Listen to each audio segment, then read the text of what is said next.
இயேசுவின் நாமத்தினாலே இந்த மதிய வேளையிலே உங்களை அன்போடு கூட வாழ்த்துகிறேன். குயவனே இந்த நிகழ்வின் அடிப்படையிலே ஜெபத்தின் மேன்மையை குறித்து நாம் தியானித்துக் கொண்டிருக்கிறோம். மோசேக்கு பின்பதாக யோசுவா இஸ்ரவேல் ஜனங்களை கானான் தேசத்துக்கு நேராக வழிநடத்துகின்ற ஒரு காட்சியை குறித்து யோசுவாவின் புஸ்தகம் 3ஆம் அதிகாரம் 9ஆம் வசனத்திலே நாம் தெளிவாய் வாசிக்க முடியும். யோசுவா கர்த்தருடைய சமூகத்திலே காத்திருக்கிறார்.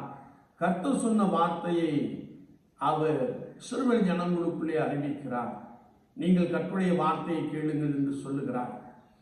அப்படி அவர் அறிவித்த பின்பு உடன்படிக்கை பற்றியை ஆசாரியர்கள் சுமந்து சொல்லுகின்றார்கள்.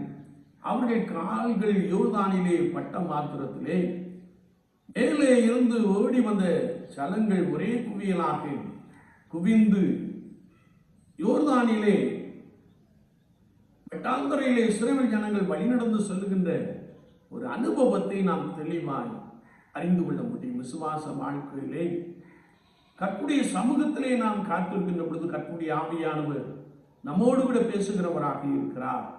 நமக்கு முன்பதாக காணப்படுகிற தடைகளை நீக்கி போடுகிறார்.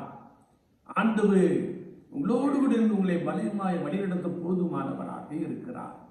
எப்படி இஸ்ரவேல் ஜனங்களுக்குள்ளே ஆண்டவர் அற்புதங்களினாலும் அதிசயங்களினாலும் நிறைத்து அவர்களை வழிநடத்தினாரோ அப்படியே உங்களையும் வழிநடத்த போதுமானவராக இருக்கிறார். விசுவாச வாழ்க்கையிலே தலைமைத்துவம் என்ற அந்த பொறுப்பிலே நாம் கர்த்தரோடு கூட காத்திருப்போம். கர்த்தருடைய ஆவியானவர் உங்களோடு கூட பேசுவார், நம்மோடு கூட பேசுவார்.